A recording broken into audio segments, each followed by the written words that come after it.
सत्संगत जी, प्यार से कहना धन निरंकार जी। रांची में यहाँ आए सभी सत्संग के लिए मन में उद्देश्य ये कि संतों की वाणी सुनने का अवसर मिलेगा। जो जो वचन आ रहे थे, चाहे भजन रूप था, कविता रूप थी, एक स्पीच के माध्यम से, कोई भी एक रूप रहा हो, किसी के भी एक, चाहे बहन भाई बुजुर्ग बच्चे, किसी से भी वो वचन निकले हों, तो संदेश के ऊपर अगर देखा जाए तो सभी ने एक ही संदेश दिया है। अपने जीवन को पूरी तरह से एक मुकम्मल जीवन जीने का संदेश, कि संसार में आए हैं तो जाना भी है, और जो ये जिंदगी जीना वो पूर्णता से कैसे जीना है। अगर सिर्फ अपने ही लिए एक खुदगर्ज बन के, एक अपने ऊपर फोकस करके, तो कैसे फिर ये जीवन आसान हो पाएगा। कि अगर हम सिर्फ अपने ऊपर ही सेल्फ सेंटर्ड रहेंगे, केंद्र हम अपना आप को ही, एक अपने आप को कैसे श्रेष्ठ बनाया जाए, अपने जीवन में एक महत्वता हमें खुद के अलावा हर एक को देनी है। ये संदेश है कि कैसे एक खुद अपनी नज़र में अपने आप को ही बड़ा बना लेते हैं और दूसरों को छोटा देखने के लिए कोई ना कोई कारण बना लेते हैं कि ये व्यक्ति हमारे जैसे भाषा नहीं बोलता, खान पान अलग है, कपड़े पहनावा अलग है, या कोई भी और कारण एक बनाकर कि ये संसार में एक नफरत पैदा होने का कारण बन जाता है। तो कैसे एक ये कारण ही जड़ से जब मिट जाता है, और वो नफरतों का कारण जड़ से कैसे मिटता है, ये परमात्मा को अंग संग देखकर जब इसके साथ एक में खो जाते हैं, फिर चाहे वो आस्था अपनी कोई भी धर्म किसी भी जगह पे हम विश्वास रखते हों, तो वो ही परमात्मा जो एक है, और नाम चाहे उसके जो भी दिए गए, तो कैसे इस परमात्मा निराकार को पहले देखकर फिर दिल में बसाकर इससे जब प्यार हो जाता है, तो हर एक से संसार से प्यार हो जाता है, एक एक व्यक्ति से हो जाता है। फिर वो चाहे घर का ही सदस्य हो, या कोई जानकार, या बिल्कुल ही कोई एक अजनबी, एक स्ट्रेंजर, उससे भी हमारा दिल उतना ही प्यार करेगा कि हर एक के लिए दिल ये भला मांगेगा। एक मन में इच्छा होगी कि सभी के जीवन में एक कठिनाई रूप एक उदासी का कारण ना बने कुछ। हर एक के लिए हम कैसे कंट्रीब्यूट कर सकते हैं, हम कैसे उपस्थित रह सकते हैं कि एक एक के जीवन में अगर हमारे वजह से कुछ अच्छा हो सके, तो बात वही जो भक्तों ने हमेशा से किया है कि एक अपना जीवन इस परमात्मा को जान के बहुत ही सुनहरा कर लिया है। परमात्मा को अंग संग देख के हर समय एक अपना मुख उज्ज्वला कर लिया है, ये रोशनी से जो हर समय एक ये लौ है, और इसने तो एक हर चीज़ को साफ साफ दिखाना है। जैसे अभी भी चाहे रात का समय है, बाहर तो अंधेरा है, पर इधर पंडाल में ये अगर लाइट्स हैं तो बिल्कुल ये रोशनी उतनी ही लग रही है जितनी सूर्य की किरण पड़ने पर लगती है। तो बात वही कि ये सब लाइटें तो चलो कुछ देर के लिए हैं, एक ऐसी सच्चाई की रोशनी जो हर समय एक जैसी रहने वाली है, जो समय के साथ नहीं बदलती, जो एक शारद के जो पास रहने वाली, कि इतनी एक अपने अंदर भी बाहर भी बहुत ही करीब एक ये बात की एक ही है, चाहे वो परमात्मा नाम दे, कुछ भी नाम दे, कि कैसे ये वाहिद एक ही अल्लाह है। और यहाँ एक सिर्फ एक अपने भावों के ऊपर बात केंद्रित करें कि हमें अपने जीवन में जब ये परमात्मा को देखना है, पहले जो देखना इस मनुष्य जन्म में ही पॉसिबल है, तो अभी देखकर ही इसको इससे प्यार कर लें।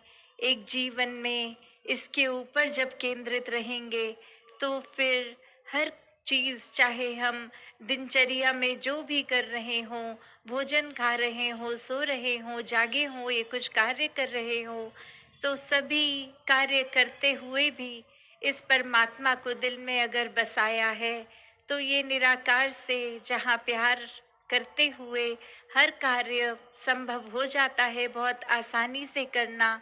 वहीं अगर हम इसके विपरीत जाते हैं, परमात्मा को दिल से निकाल देते हैं, तो कुछ भी कार्य कर रहे होंगे, एक उसमें कुछ ना कुछ हमारा, चाहे वो थकावट का एक रीज़न बन जाएगा या फिर एक हमारा ध्यान ही किसी एक बुरी चीज़ की ओर जाएगा जिससे मन में खटास भी होगी, एक हमारा चिड़चिड़ापन हो जाता है।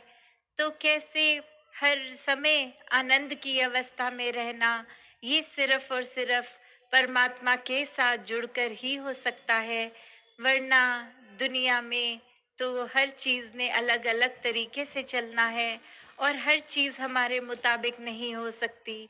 तो फिर एक अगर दुनिया को ही सच्चाई मानकर इसी के रंग में रंग जाएंगे, तो फिर ये एक अवश्य ही हमें बेचैनी का एहसास रहेगा। हर चीज़ के साथ जुड़ी हुई एक बेचैनी ही रहेगी। और वहीं अगर परमात्मा से जुड़ गए तो ये आनंद हर समय रहेगा। फिर जीवन में संतों वाली एक चाल बन जाएगी, गुण भक्तों वाले हो जाएंगे। एक मन से फिर और कुछ नहीं दिखेगा, एक परमात्मा दिखेगा और हर एक व्यक्ति में भी ये परमात्मा दिखेगा। तो जहाँ देखेंगे वहीं परमात्मा, एक कण कण में पूरे एक ब्राह्मण के परमात्मा। तो कैसे अपने आप को जहाँ परमात्मा के साथ जितना ज़्यादा नज़दीक करेंगे, इस परमात्मा ने तो हर समय अपनी जगह पे कायम दायम रहना है।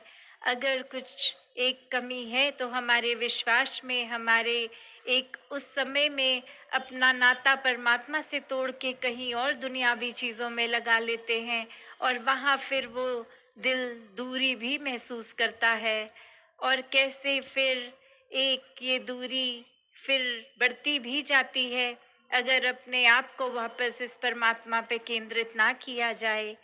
तो कैसे एक दुख सुख जहाँ हर एक के जीवन में आएंगे और सिर्फ भक्त जब दुख की अवस्था होती है या सुख की अवस्था, उसमें कैसे अपने आप को एक रस रख लेते हैं, क्योंकि पता है सारी स्थितियां ही इस परमात्मा द्वारा है।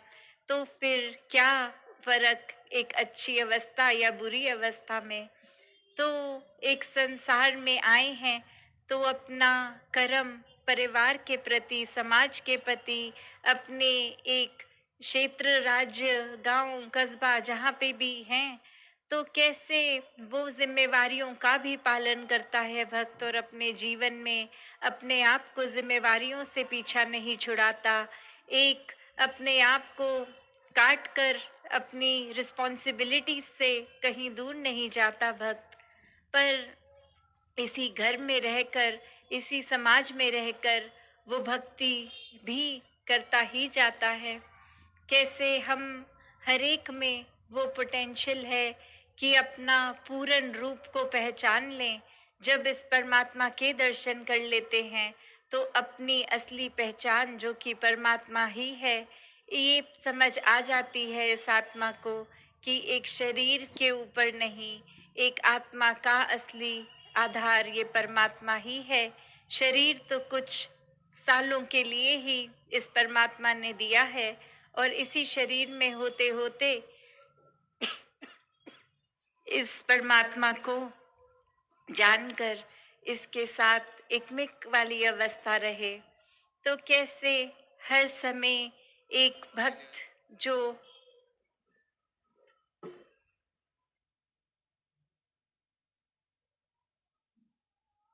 भक्त अपने जीवन में जो गुण रखते हैं वो गुण बिल्कुल वही होते हैं जो इंसानियत के गुण होते हैं। क्योंकि कुछ ऐसी बात नहीं है कि भक्त बनने के लिए कुछ अलग एक रूप है, एक बोलचाल है। नहीं, जहाँ एक हम इंसान के शरीर में आए हैं तो वाक्य में जो इस इंसान को जिस तरह से पेश आना है, जिस तरह से अपना कंडक्ट रखना है, वही तो है जो भक्तों ने हमेशा से सिखाया है। क्योंकि जो भी इंसान वाकई ही एक फरिश्ता रूप इंसान जो इस रूहान से, इस परमात्मा से जुड़कर इंसानियत के गुण हमेशा के लिए अपने अंदर डाल चुका है, तो वो फिर गुण वही होंगे कि दिल से हर एक का आदर सत्कार प्यार रहेगा। किसी को एक नफरत या चोट पहुंचाने का भाव नहीं रहेगा। अपने मन में हमेशा एक करुणा, दयालुता, एक विशालता रखे कि हर किसी की कमियां अगर हैं भी तो भक्तों को वो नज़र ही नहीं आती, क्योंकि सभी में एक परमात्मा नज़र आता है। और जब सभी ये एक है तो फिर नफरत होनी संभव ही नहीं है। और वहीं ये मन जब फिर एक चैन सुकून के जीवन के लिए, अमन, एकता, शांति के प्रतीक के लिए एक अपने आप को चलाता है, तो वही भक्तों ने सिखाया कि मन में एक दया का भाव होना। ये नहीं कि दया सिर्फ तब अगर किसी की अवस्था हमसे थोड़ी फाइनेंशियली या कोई धन रूप में या किसी मदद के रूप में कम है तो तरस खा के उस पे कुछ करना। नहीं, ये दया तो करुणा और प्यार का भाव है कि एक किसी की मदद के लिए नहीं कुछ इंसान कर रहा, ये दिल से इतना प्यार है कि फिर ये फर्क ही नहीं दिख रहा कि किसी को कोई ज़रूरत है भी कि नहीं। हर एक के लिए मन समर्पित वो सेवा भाव से है कि ये परमात्मा की ही रचाई हर कोई एक वो कायनात में रचना है। तो कैसे ये कादर और कुदरत में फिर फर्क नहीं ये आंखें देखती, ये इंसान हर एक में फिर परमात्मा देखता है। और कैसे फिर अपने मन में एक प्यार, करुणा को ही एक विशेषता देता चला जाता है। और ये तो सबने सुना ही है कि दया तो एक धर्म का मूल है, दया धर्म का मूल है, पाप मूल अभिमान, तुलसी दया ना थोड़िए, जब घट विच हो प्राण। तो कैसे एक अपने शरीर में जब तक प्राण है तब तक एक दया का भाव इस इंसान के शरीर से नहीं जाना चाहिए। और अगर तो वो ऊपरी सिखाई हुई दया है कि किसी ने बचपन से सीख लिया अच्छा व्यवहार के रूप में एक दया का गुण, तो वो आज नहीं तो कल उतर जाएगा गुण, क्योंकि ऊपरी सिखलाई से है। पर जब वाकई ही अपने स्वभाव व्यवहार में ये गुण एक परमात्मा को दिल में बसाने से रहता है तो वो हमेशा के लिए ही रहता है। तो वही बात कि अगर एक मूल की भी जो बात की गई है कि एसेंस में ये धर्म ये क्या है, ये दया पे प्यार पे बेस्ड है। और जिस तरह एक कोई इमारत की अगर हम खुदाई करके जैसे नींव डालते हैं कि ये नींव के ऊपर फिर कितनी भी मजबूत इमारत चढ़ सकती है, पर अगर वो नींव ही नहीं है तो इमारत तो खड़ी नहीं हो पाएगी, वो गिर जाएगी। उसी प्रकार से ये अगर हमने धर्म के ऊपर अपने आप को केंद्रित रखना है, और धर्म क्या है, फिर वही ये एक मानवीयता, एक ह्यूमैनिटी, एक मानवता के एक रूप में कि यही सच्चा धर्म है। जब हर किसी इंसान में परमात्मा देखेंगे तो उसी तरह जब ये धर्म के ऊपर चलना और अगर उसमें करुणा जैसे नेक भाव ही नहीं है तो फिर वो इमारत ने टिकना नहीं है। तो कैसे एक अपने आप को, जहाँ हमने एक अभिमान के ऊपर नहीं केंद्रित रखना कि हम कुछ हैं या कोई सूक्ष्म रूप का भी अहंकार आ जाना कि एक कोई कार्य हमने कर दिया तो हमसे अच्छा तो और कोई कर ही नहीं सकता। एक दुनियावी रूप में कोई उपाधि, कोई पद मिल गया तो एक हम अब अपने से हर एक को नीचे देखेंगे क्योंकि कोई उपलब्धि मिल गई है। इस तरह से अहंकार जीवन में छोटी-छोटी चीज़ों से लेकर बड़ी-बड़ी चीज़ों तक आ जाता है। तो ये पाप मूल अभिमान की बात हो रही है कि एक दया तो एक धर्म का जहाँ मूल है, वो एसेंस है, उसके बिना वो है ही नहीं। और वहीं एक अगर अभिमान आ रहा है जीवन में तो ये जीवन फिर पतन की ओर ही जा रहा है।